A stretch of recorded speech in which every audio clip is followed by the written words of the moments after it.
Hello, hello. Welcome to another episode of Monkey Marketing Podcast. This is the podcast when we talk with good people doing good stuff for good people. Those people can be entrepreneurs, marketing professionals, people in sales, or even designers. So today I have the pleasure to talk with somebody that is quite interesting. With Lorena, and I won't say much about her. I want her to tell you a little bit about herself. So Lorena, be my guest. Nemanja, you're too kind. But thank you. Thank you for having me here. I am Lorena Morales, indeed, Mexican, based in the Bay Area for the past 9 and something years. I lived in New York for a little while as well.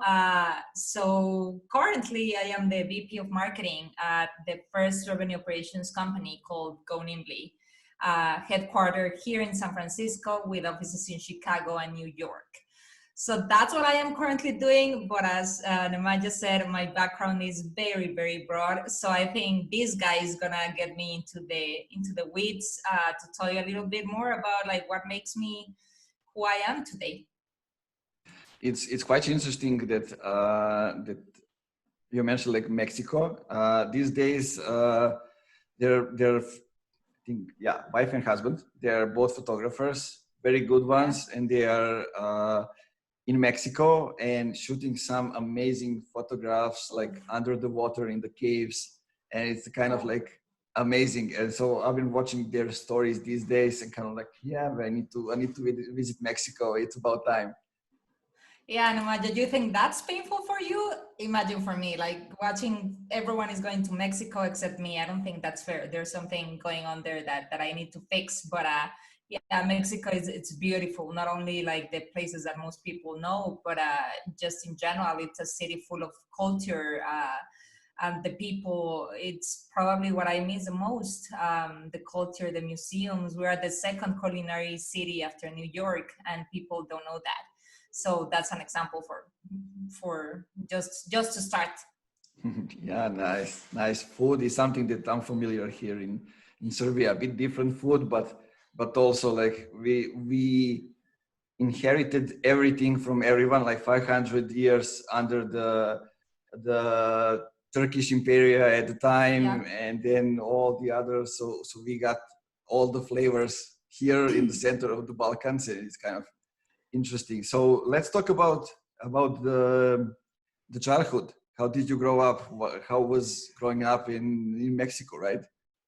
Oh, I think you're out of every single podcast that I've been, you're the first one asking me very, very personal stuff. Nobody has ever asked about my upbringing or anything. So that's why I thought this podcast was going to be unique. Nemanja, I mean, I have to be super honest. I've been very, very lucky in my life. And with that, what I mean by that is I was born and raised in a very Mexican traditional family, very Catholic, very with very cemented values in terms of what does work means, what does life means, what does love mean. And I am the youngest of 3 siblings. So I think it's a great number, because then you don't have all the attention of your parents, which I would drive crazy, because I am an Enneagram type 5. I am super introverted. I can't deal with people a lot. I know I'm a marketer. We'll talk about that later. But anyways, my upbringing was honestly, it was bittersweet, as everyone in some senses. At school, I was always very, very good. Unfortunately, kids are mean. They are gonna bother you for some reason or another. And I was actually very, very tiny. I was tiny. I was super skinny. Today, if you could meet me in person, you would be like, what? Because I am actually very tall now for the Mexican standard. And I was a lot bullied in school, but my family was everything to me. I'm very lucky that I was raised in that decade, because for me it ended in my house, right? Like it was like, okay, kids are mean with me at school, but that has an end. And then I come home with a very loving mother, especially. My grandparents used to live across the street. I had my siblings, very, very protective, all of them, until today. Oh my God, they are super protective. I am the first one that left home. And so I think I feel for other kids right now with the entire movement of social media and everything. I think it never stops. If you have the unfortunately the situation where kids are bothering or something, I feel like right now there is no escape from that. From me, it was, let's say, it was part of life, but the family that I got and the people believing in me and in my capacities since I was very, very young, I think inserted a chip in my mind that made me believe that I could become someone in life. And my grandparents is the same, very successful people. I come from people that understand success not only in business but in family. They stayed married for, I don't know, like more than 40 something years. My parents now are gonna turn like I think 30 something years together. So that's what I understand of life, you know, and that's what I try to make out of the one that I have now as an adult. Sounds like a good heritage to have. Like growing up, it seems kind of cool. Like I also, when I look back and look at my childhood, I'm kind of like didn't have much trouble. It was all nice. Like I was playing basketball and that kind of things, but it was all because I was like lulled in this environment. But when I look outside and I look out from this distance, like we couldn't travel outside of Serbia at the time. Like in '99, when I was like just entering the high school, like we were bombed, like all kind of things. But like it was the time for me when I played basketball the most. Like had fun with friends. We didn't go to school. I didn't even have the exam to enter the high school. They just looked at my previous grades and that's it. So it was kind of interesting. Yeah, for me, grades were never a problem, but they are needed in Mexico. Let me tell you, like they look at your grades in order to pass to the next year. But school was never a problem, and I think it's a heritage that I carry until today. I believe in education more than anything in this life. So yeah. Yeah, I believe in education too. At least maybe not in the formal one. Like it's funny when I look back. Like I studied marketing, but I dropped out because I didn't learn anything about marketing. So I moved the other way. My background first 10 years working was in non-governmental sector. I was the youth worker. I fight for youth. I fight to save mountain villages from dying, like all kind of things. I was Wow. the facilitator and educated in the European Union programs, like all kind of things. And then I learned all kind of different things. And when I started to work finally in like marketing agency based in Canada, they asked me, what do you know about marketing? I said, I know just enough to start. I didn't know like SEO stuff and those kind of things, but I learned that. And in like 13 months, I became the GM of that agency of like 15 people at the time. Of course, you have the talents. I mean, if the people give you the right opportunity, there's no reason why you shouldn't succeed.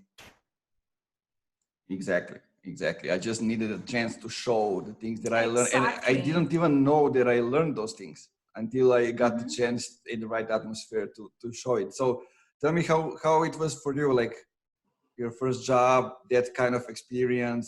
How was that? Where was that actually? Again, very, very fortunate to have opportunities when a lot of Mexicans don't. Usually, the way it works in Mexico is when you are in college. The system education in Mexico, it's unfortunately, I mean, we have one of the best universities in Latin America, and it's public, but it's very, very hard to get in. Otherwise, your options are private universities that, of course, are investments from the family members to the student. And the way it works is at the middle of your bachelor's or college, you start working to start like growing that path. Unfortunately or luckily, I don't know, I think for me it was luck, or I was just too smart for my age. I decided to go into product design. So I studied industrial design, and it was a career that didn't really allow me to work because I was in the like in the room of the machines. I don't know how to call it in the workshops. Um, from literally, I had classes from 7 p.m. until 10 p.m. at night.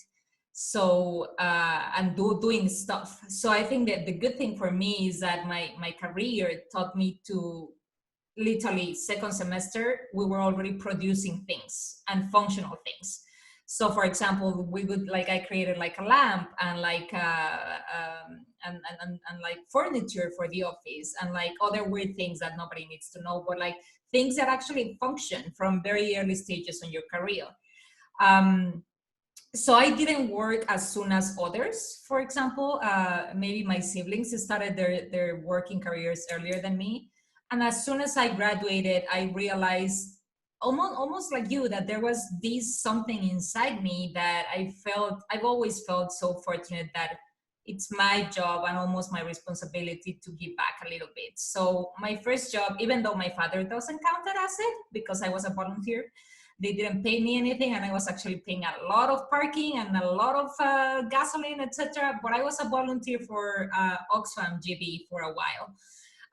When the earthquake in Chile hit, I was in charge of like making sure that the people that were gonna go to help, like the first line people that they would send, they would be prepared with the right information, etc. And I felt in love with NGOs. I felt in love with Habitat for Humanity. I spent a lot of my time in there, both in Mexico, Argentina, etc. And job was actually with a guy that was producing industrial kitchens, which was boring as AF. So that's when I said, okay, I know how to produce pretty much anything. I know how to do things. I know how to do services. Now what? I don't know how to sell them. And Mexico is not a country that lives by design. By that moment, I was already I had came back from Argentina, and Argentina there's a lot of, for example, fashion design, a lot of them, and there's a lot of independent artists in the streets, in like you see art and they live by that. And that was not the case, the scene in Mexico back in those years. Now it's an entirely different picture, but back then for me it was so hard to see that the things that I studied and the things that I could actually provide to the world, the opportunities were minimal in my country. So I decided to go further and pursue graduate education. So I do believe in formal education a lot. I just actually applied to my PhD. I have also 2 master's degrees here in the US. So I'm the eternal student. It's not like Peter Pan, but I think I'm gonna be studying all my life. Yeah, I think we all are. That's something we can't avoid if we want to like stay relevant today. Like everything is changing so fast, and if we aren't up to it, well, we will be like easily slip to the sides. Right? Yeah. This is just like being able to adapt and learning to love the changes. I think those are 2 of the most important things now, to survive, not to like do anything extraordinary, but to survive. Yep, exactly. And so tell me, what happened later? How did you actually ended up where you are right now? Yeah, this is the part where I'm gonna tell you my challenges and my empowerment stories. I get it. I do have some on my sleeve. I would say, um, Nemanja, that coming to the US was life changing because here again, you have someone fortunate in every sense, with a good family, with good people surrounding me, with enough friends. I've never been super social, but like a good amount of friends. And then I go crazy and I decide to pack my things, come to the US, being the youngest, without knowing anyone. And the thing with Mexico is like, yeah, you go to bilingual schools, sometimes trilingual. But the thing is, if you don't travel enough, or if your school doesn't force the students to speak the language, of course you lose it. And by the time I of course I had to do, in order to pursue my first master's degree, I had to do the GMAT and the GRE, which are exams that just in general Latin America, not only Mexicans, but in general Latin America, rates are very, very low. Like we are in the lowest of the scale, because of course Asia and other countries are, the way they understand problems and math and those things, of course they kill us. So it was very hard for me, one, to make it here, to come and say like, here are my results, I am capable of staying here. And I think secondly, I'm gonna fall into the cliche of being an immigrant, but no, I don't think this is what your audience is gonna be expecting, because I tend to try not to talk about the cliche of the immigrant in the US. My problem was a little severe and was very different from what I've seen in other Mexicans, for example, because I've been diagnosed with anxiety since I'm very little. And that shows in some areas of my body. And it showed in early stages as a stutter. So when I talked, it was a problem. Now imagine I come here and I don't even talk I know English because since age 3, I went to bilingual schools. So I know the nouns and I know the sentences and I know the language. I can say I can speak English. But you put me in an international school where you are talking business cases and all these things, and then my career exploded after that. I became manager very, very fast, and people trusted me very fast. So I needed to push myself 5 times more in order to not disappoint these people, because also my visa was in their hands. So I think my biggest challenge was language. It was a language barrier, not only in the sense that it wasn't my what do they say, motherhood language, but or my native language, but it was also with a stutter. So I had to take language therapy and language classes while I was here in the US in order to succeed. And then I've always been a self learner. So I also did a lot of work by myself without anyone knowing, not even my closest friends, because you like, your insecurities become kind of your secrets, right? And I believe you need to keep yourself a little mysterious to every single person in the world, because otherwise, what makes you interesting? Like, people need to keep finding things that surprise them about you. So I think that was my biggest challenge along my career. Luckily today, I overpassed that. The stutter still comes. It's something that is going to be with me all my life, but it comes in certain situations and it's triggered by certain things that I know how to control now. And funny enough, I ended up in marketing, talking to a lot of people and doing like a lot of podcasts. And so I had to find a way, and I think I did. And I would say that has been my biggest challenge. It's kind of interesting. Like I think a month ago, something like that, I was talking with a friend who told me like, how come you're like so confident talking in English and all those kind of things? I said, I was always confident. I didn't always know all the words to come up with the sentences, like everything else. And I showed them the video. There's actually a video of my first presentation in English, uploaded online on YouTube.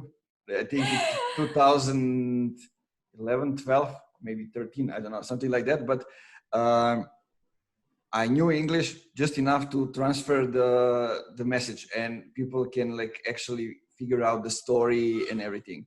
And it was about collectivism. I used like the warthogs as examples. Like when people hang out online, create a group event, they say they are going actually, but nobody actually knows how the wart pig looks like. They didn't go out to the forest, spend some time together, you know, like actually saw the pigs and then go back to the internet to talk about it. And it was interesting because the presentation was just before the lunch. I was the last one.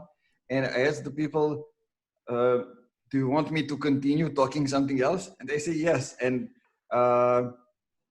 like, so I told them the story about activism, being an activist, keeping the child in you.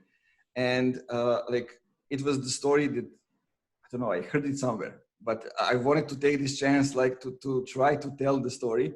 And it was like my imaginary girlfriend. So we met as we were young, then she moved away, then like, but every part of the story is like, what do you think she did? And on the end is, what do you think that I did? What do you think that happened? And they got so attached to it. Then like, there were like 60 people. I received a huge applause. And even today, some of them don't believe me that it was imaginary girlfriend. Like, and Wow. it's funny that the girl who was recording it with a phone just accidentally entered and started to record because she saw that the audience was interested in that, and it was like the youth leaders from the Southeast Europe in the audience, and it's kind of interesting. And I'm glad that I have that recording so I can show the people, okay, I was brave enough. I didn't know everything, but I was brave enough to just get over there and start talking about things. You know, I'm gonna take notes right now, and I'm gonna look for that video. You know that, right? I need to see that. It sounds like something that I need to see, like on my Yeah, I'll send it leisure over. time. I will just I will also edit in the links of the episode just for the reference. I love it. I love talking to people that just jump. Where you're gonna fall, who the fuck knows? No, nobody knows that. Nobody has that answer. But if you don't even dare, that's when you lose. Like, it's like everything in life. If you don't even try, you already like you already have 50% of chance of winning at everything. Why couldn't you do it? Like the possibilities are really high. So I don't get it when people tell me like, oh, I don't think I can, or I am afraid that this is gonna fail. Well, and so what? I don't get it. But anyways, I loved your story, Nemanja. Seriously, I love it, and I'm gonna find it out, or you're gonna send it. Yes. Yeah, it's an interesting setup and everything, like old communism conference hall with interesting. Okay, so let's talk a little bit about marketing, about sales. So what I tend to ask people is like, what are some examples of like bad marketing that they are seeing over there? Because I'm seeing it a lot, and I don't like to be the only one talking about it. So that's why I ask other people to tell me what are some things that they are seeing.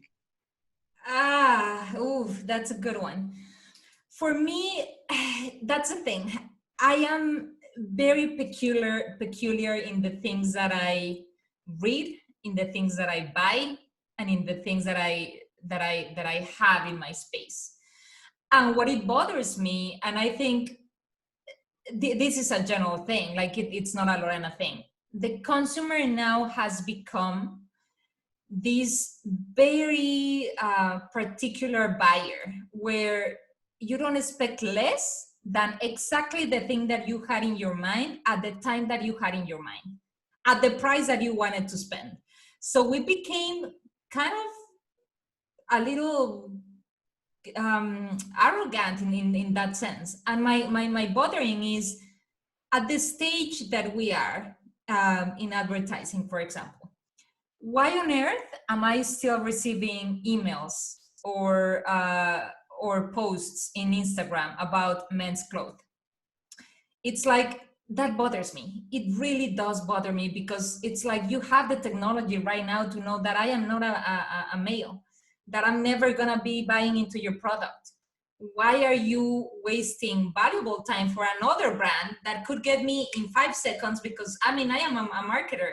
I am gonna fall for marketing every single time, for good marketing. Oh my God, you should see me at Whole Foods. Like, I buy enormous amount of things that, I mean, I always consume them because I don't waste food. But if you would see me at Whole Foods, it's like, if it's a good brand, I'm gonna give you my vote of confidence, and I'm gonna give it a try.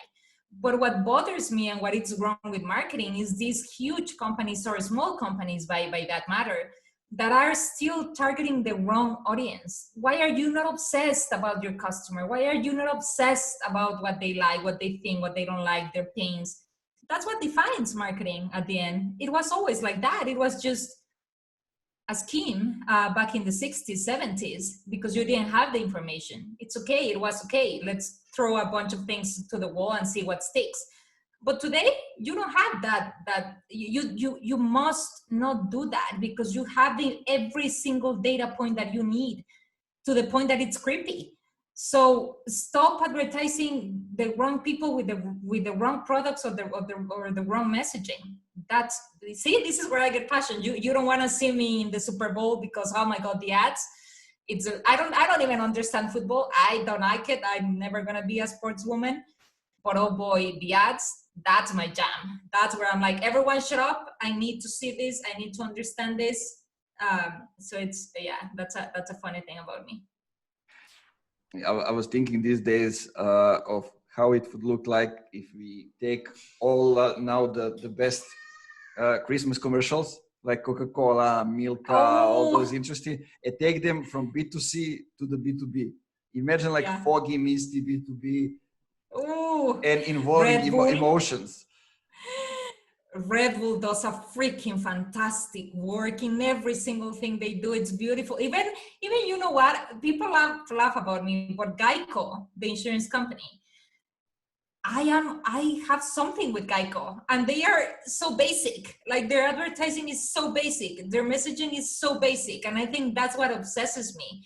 In design, the most hard thing to do is to make things simple, because people think, oh, there was no work like behind that, but it's actually all the opposite. That the best things in life and in design and in art are the simplest things. And when I still see Geico, it cracks me, and I'm obsessed with the little creature. Oh my God, it's fantastic. And yeah, the examples that you mentioned, Coca-Cola has been able to tropicalize to every single country that they have penetrated, and they connect with the culture, with the people, with, yeah, I don't agree, like the product, we can have a conversation about that for a million years, but if they do something right, is marketing. Yep. Yeah, exactly. It's kind of like interesting thing all around. I was talking, and it was like day after yesterday, with people about message market fit and all those kind of things. Like, so we were talking about IKEA, about Peloton, about all kind of other brands that are having something unique. Like, we are against Trump. Let's put that. We are for the ecology. Let's put that. Like, IKEA, nobody is creative as we are when it comes to the furniture and all those kind of things. And I always remember that example from IKEA. What they have done, I think a few years ago, they name all parts of the furniture, like the couch, like the bed, everything. They name it for their use. Like, the couch wasn't the couch. It was the place when a wife goes to sleep when husband snores. Like, those kind of things. And it was like fantastic. When you Google those things and you find it in the search, that's what it says. Like, and you Google like how to stop my husband from snoring, and then you check, this is the couch for you. They are brilliant, and they started, like, they were like very ahead of their time, if you ask me. The idea of like and there's studies behind this. This is not me just lying. Like, now they have studied people that, and why people buy IKEA furniture, because now the demographics of people buying IKEA furniture is not only students. it was intended to be for students that couldn't use their furniture like after 1 year or two or whatever. They started to change some of their product line for also other generations, because they understood that people assembling their own stuff gave them like a different kind of closeness to their things, or like this approach where like, oh, I don't want to get rid of that chair because it costs, like, it's not about the money, it's about the time that I spent building that thing. So I think they hit the nail in the head since day one, and I'm telling you, examples of that are million, and there are brands exactly specifically in the B2C realm that know their consumers to degrees that are like sometimes a little scary. Sephora knows exactly the type of woman that they are targeting. Another great example, and most of the new brands that you are saying, uh, yeah, Peloton, it had to, but like if we look at the millennial brands, like for example, let's take Levi's, the way they became what they are today, it's like they were a freaking phoenix resuscitating from the ashes, because Levi's lost momentum until their new CMO arrived. And that guy made fantastic changes, and he got the license to get the name for the stadium here in San Francisco.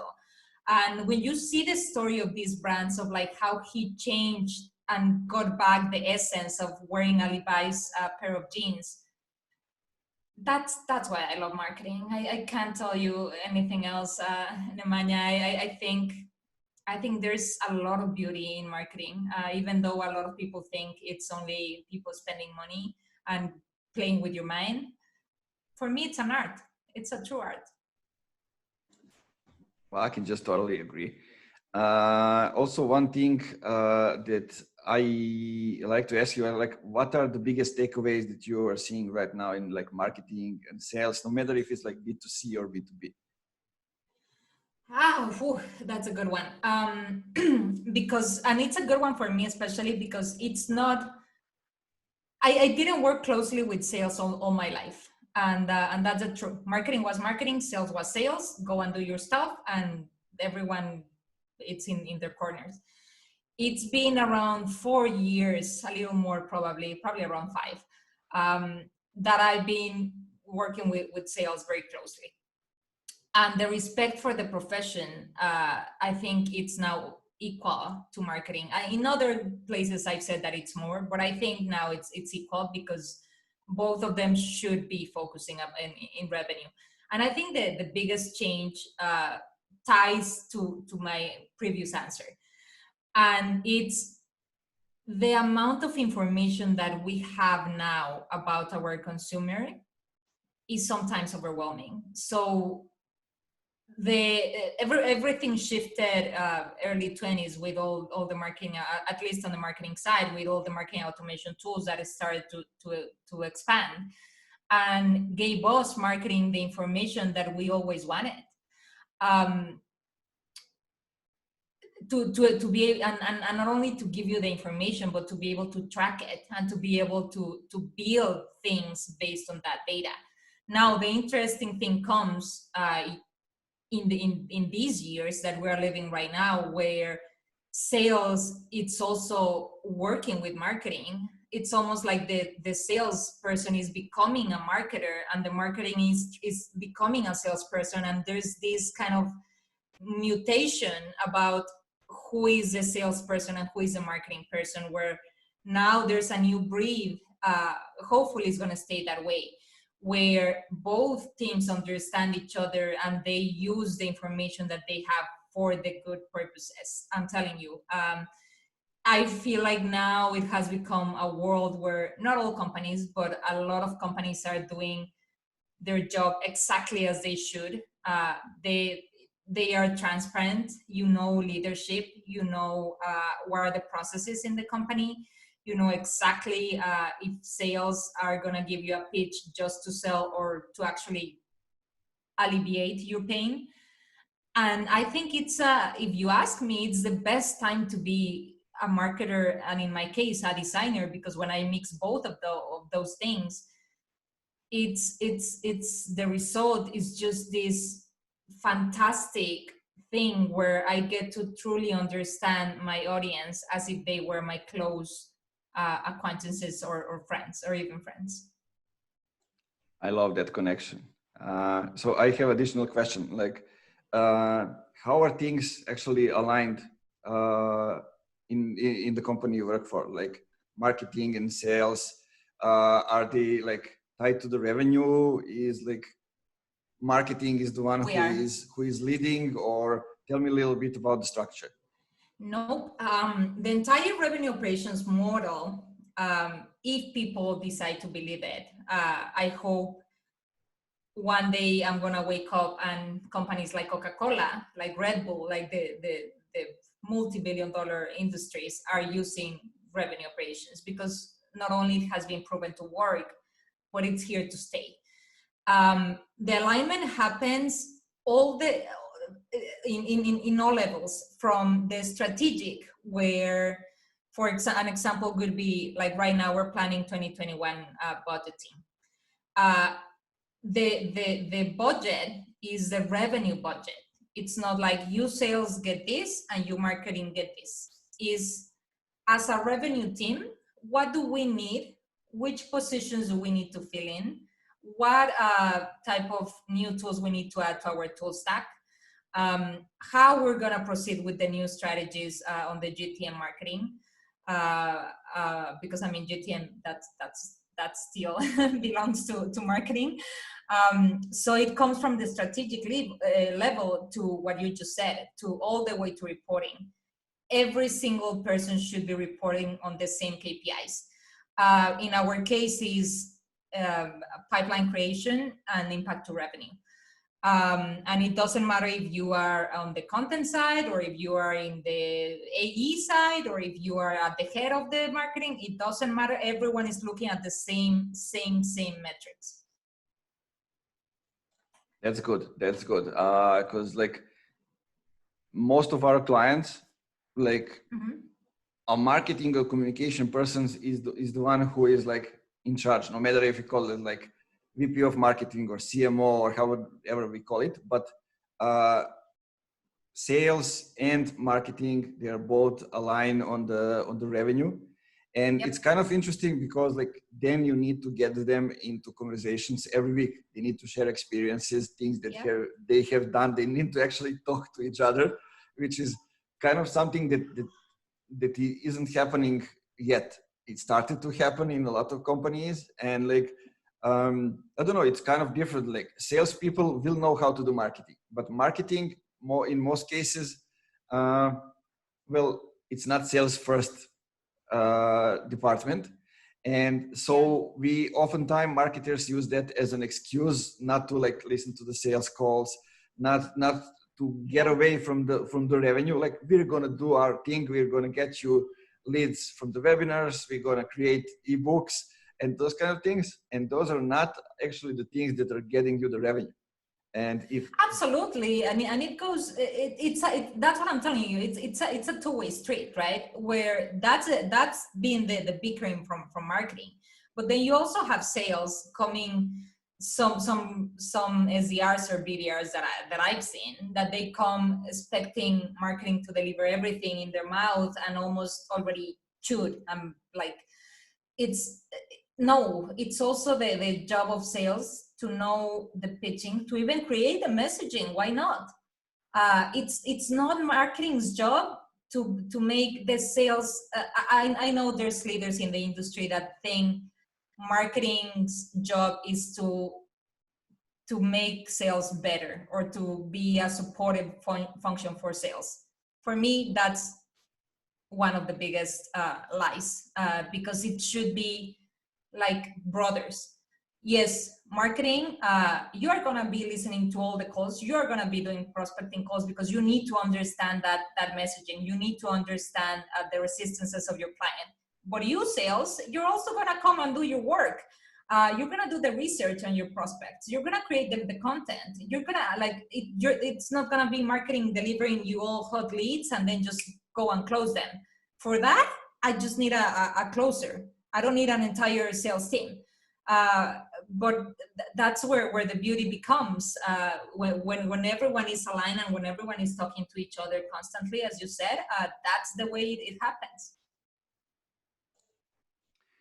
Exactly, and this is the thing actually that I'm hearing from each guest on my podcast. Something that I'm saying all the time, and they say it, and like I finally don't have to say it myself. So just like this thing that marketing isn't here to help sales sell more. It's another thing. Yeah, that can be one of the outcomes. That can be one of the things that can happen. Like, but marketing is actually need to be aligned to the business goals, not to the sales goals. I mean, sometimes those goals are the same, but business goals are much more than just like sales quota and those kind of things. And Yeah, it's a strategic function. exactly, exactly.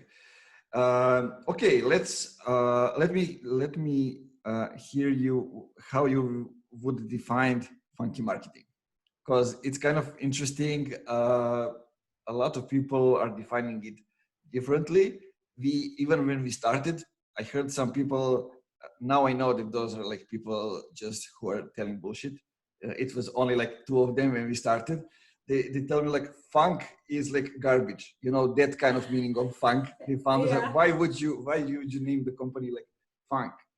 Because we didn't mean funk, we meant funky, and it's totally a different thing. And So, so yeah, what would you consider, how would you define like funky marketing? what would be the BS in marketing? Oh my God.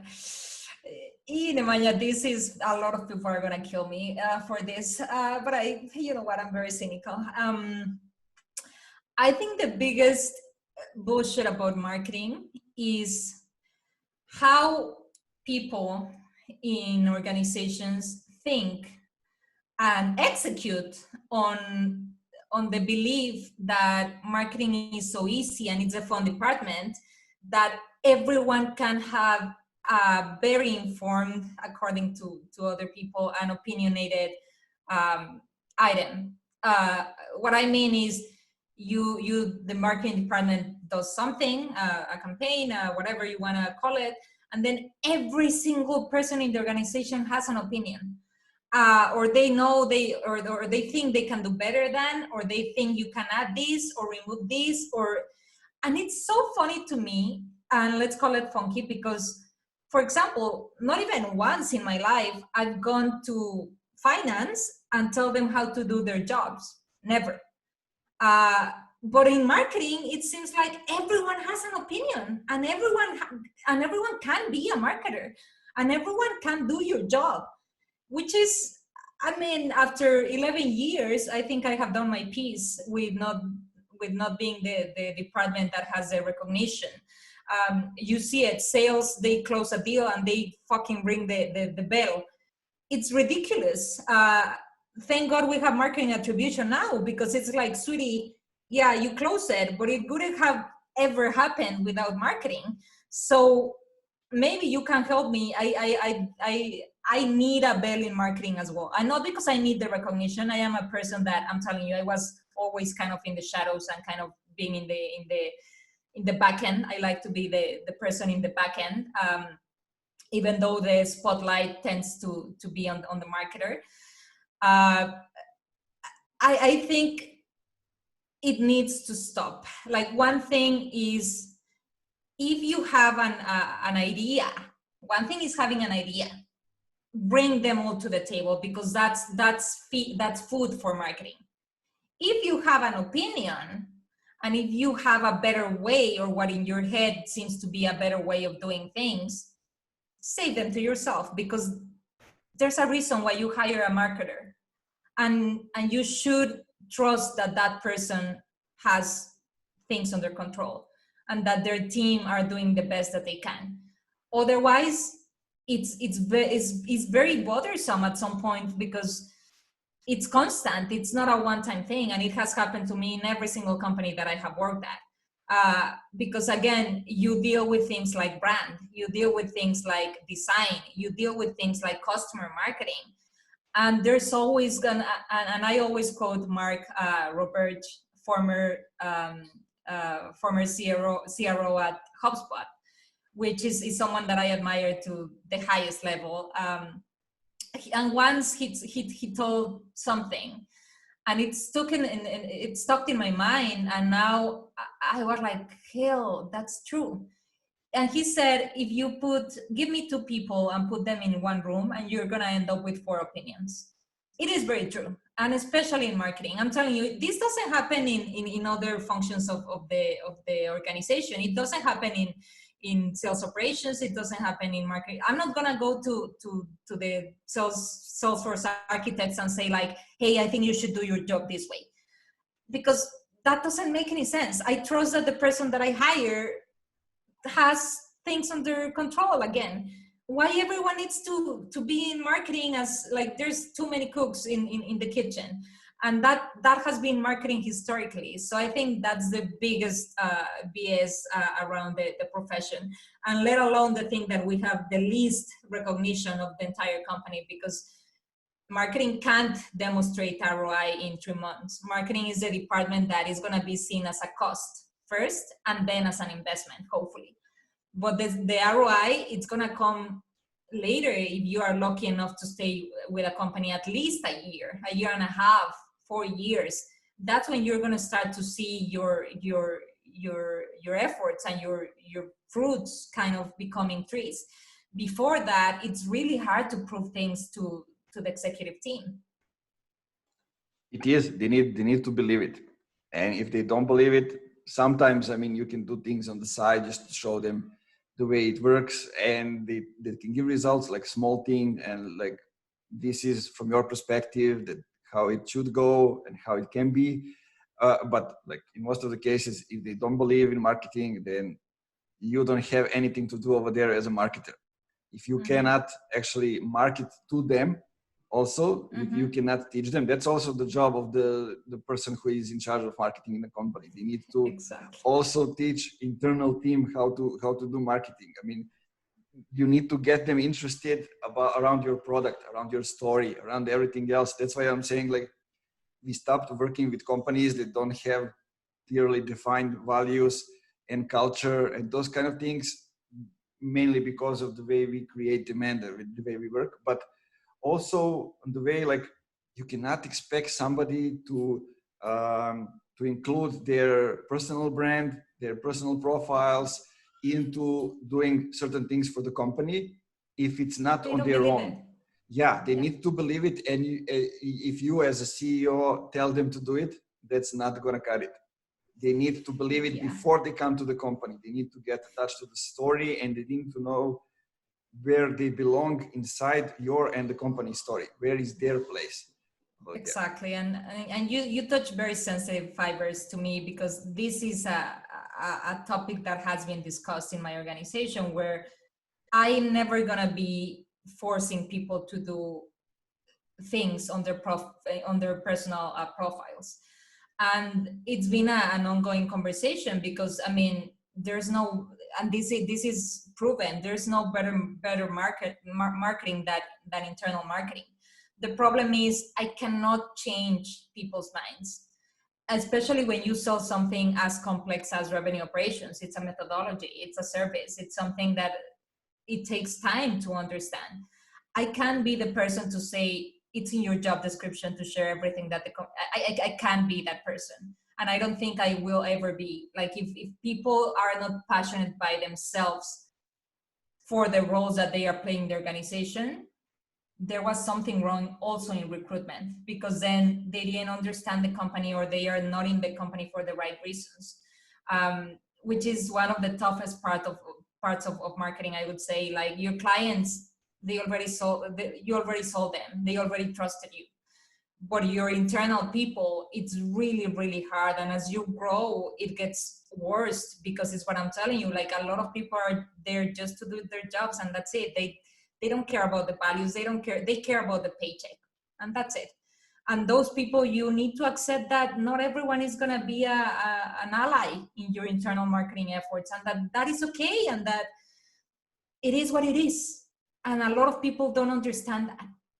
Yeah, and I had this specific situation exactly when I first become the GM, because I was like the person who came the latest to the company and the first one to become the GM ever of the company.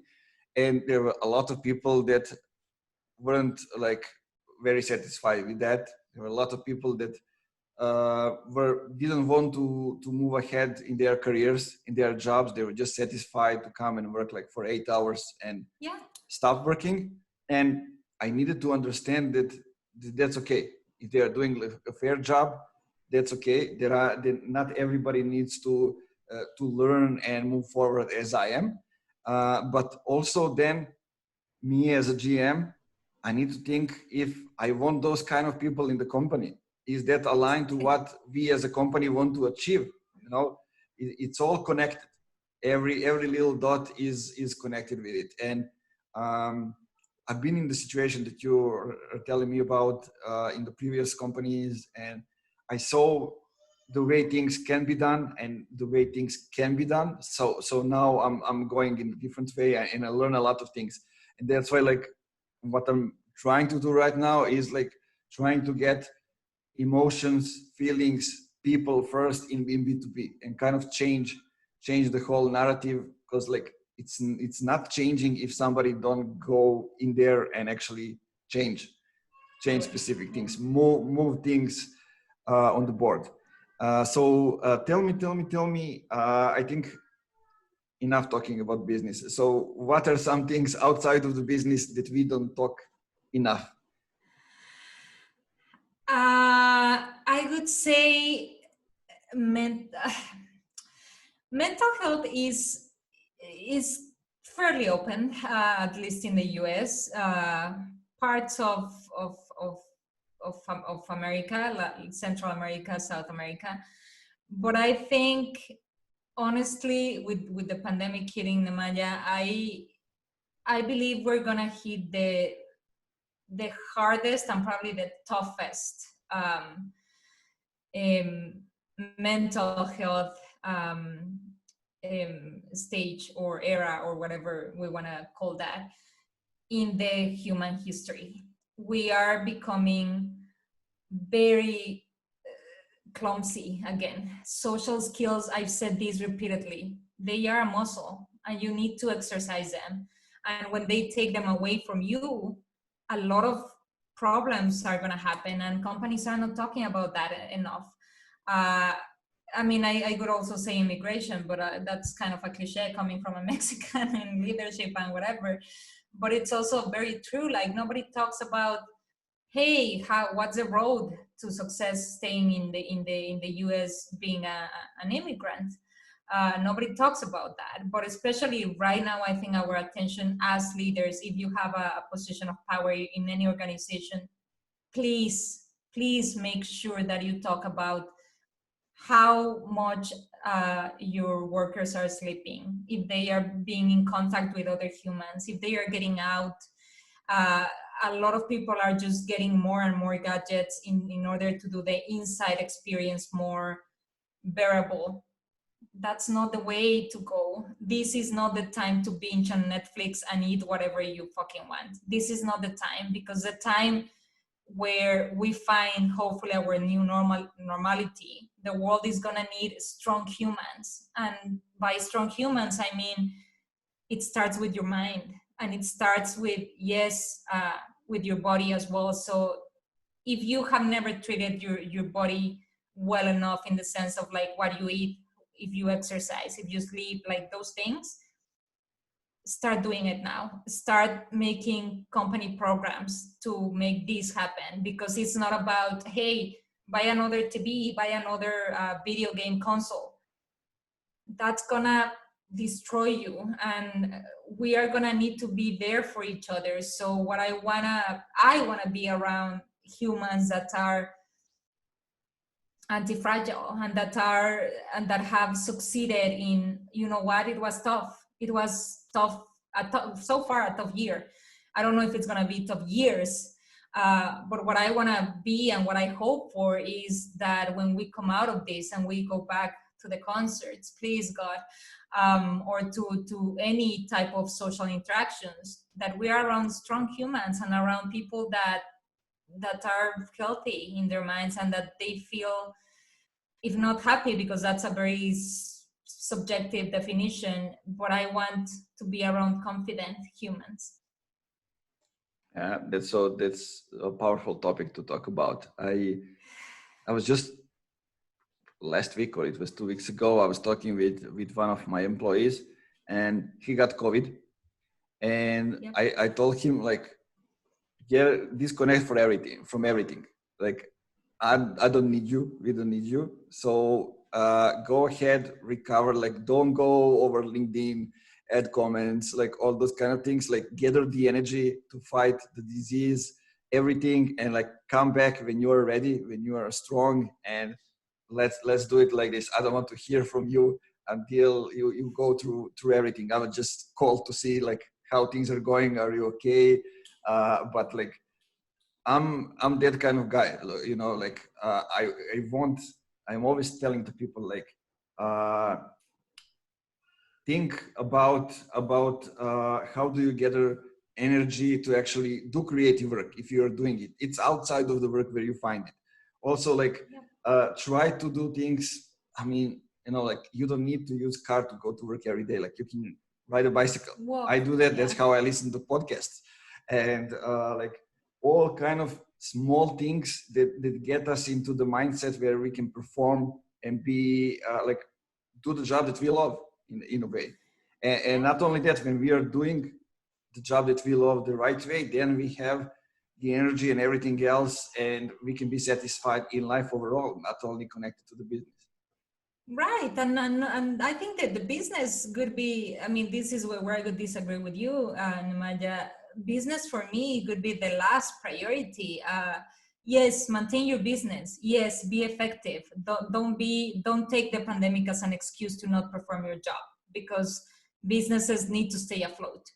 But my point is, to the personal level, I think organizations, we need to, and I say we because I am lucky enough to be part of an executive team. And with that comes the worrisome for our employees. And I think organizations need to become almost caregivers more than ever. Because think about it, a kid, a child, they need help to understand their emotions, to understand the new sensations that, like with new textures, when you take them to the park. That's what we are gonna become. And possibly your family is gonna be struggling with their own things. So what if we could dream about organizations that help people to the humane level, in the sense of, okay, how do I, an example, there's right now people that are very depressed, that have never experienced depression in their lives. How do they even label them? How do they manage that? They've never, they don't know the feeling. It's something unknown. For me, I'm telling you, I've been dealing with mental health issues. I mean, not issues, because for me it's actually a propeller. It's my best friend, my anxiety.